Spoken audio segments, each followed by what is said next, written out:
दूसरों का हक खाती और दूसरों को तंग करके उसे सुकून मिलता। गौरी कवि के घर के आसपास जितने भी फलदार पेड़ थे, वो किसी भी पेड़ से किसी को फल ना खाने देती थी। ओए मोटे चोंच वाले तोते, निकल निकल यहाँ से, ये पेड़ मेरा है और इस पेड़ के फल भी मेरे हैं। जहाँ भी जाओ वो पेड़ तुम्हारा ही होता है। हम पक्षी कहाँ जाएं? इस पेड़ पर कोई तुम्हारा नाम लिखा हुआ है? नाम नहीं लिखा तो क्या है, मैं लिखवा दूंगी नाम भी। अभी तुम यहाँ से भाग जाओ। मिठू तोता रोता हुआ वहाँ से चला जाता है। ये मोटी चोंच वाला बात तो ठीक करके गया है। क्यों ना मैं इन सारे फलदार पेड़ों पर अपना नाम लिखवा दूं, फिर सभी को देखने से ही पता चल जाएगा कि ये पेड़ गौरी कवि के हैं।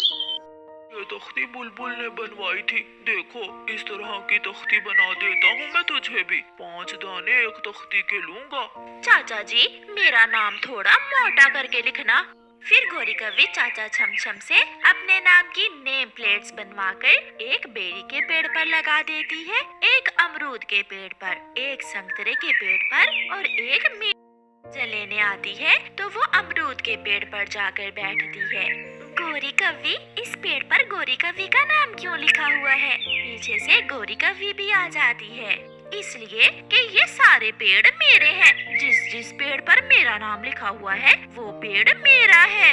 गौरी बहन, इस जंगल के सभी पेड़ पौधे हमारे साझे हैं। अगर तुम ऐसे ही इन पेड़ों पर कब्जा कर लोगी तो दूसरे पक्षी कहाँ जाएंगे?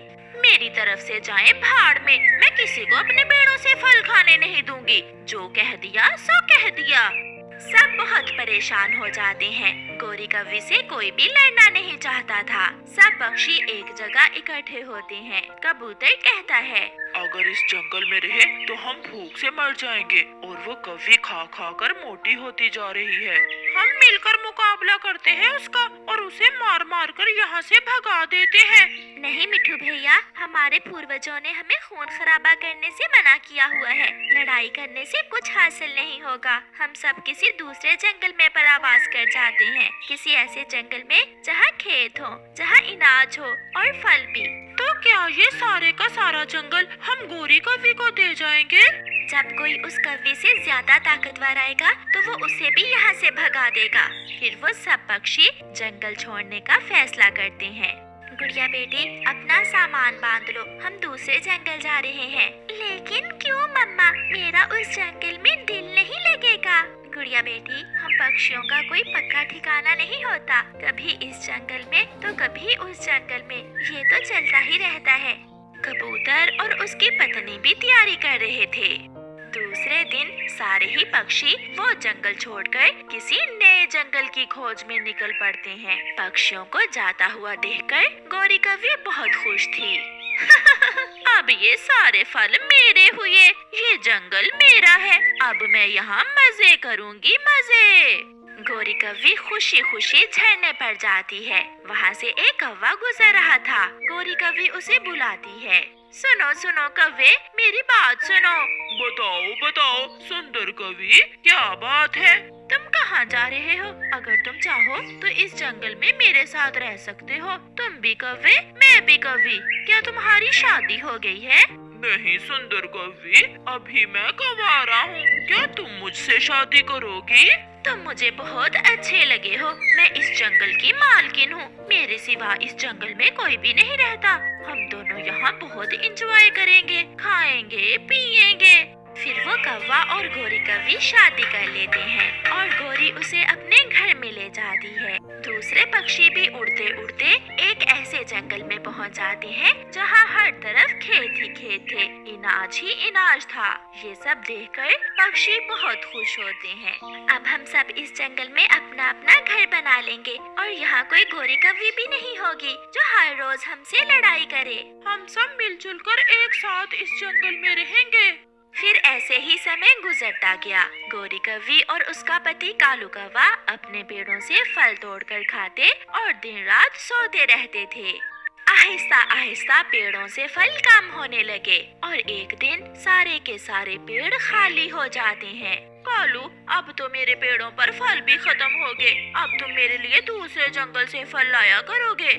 हाँ हाँ, तुम चिंता ना करो, मैं तुम्हारे लिए मीठे मीठे फल ले आया करूँगा। पहले ही दिन जब कालू कौवा गोरी के लिए फल लेने जाता है तो वो सोचता है, अब उस कौवे का नौकर बनकर रहने से अच्छा है मैं कहीं और चला जाऊं। मैं हर रोज कैसे उस कौवे के लिए फल ढूंढ कर लाया करूँगा। कालू कौवे का कौन सा ठिकाना था। वो गोरी कौवे को छोड़कर किसी दूसरे जंगल की तरफ चला जाता है।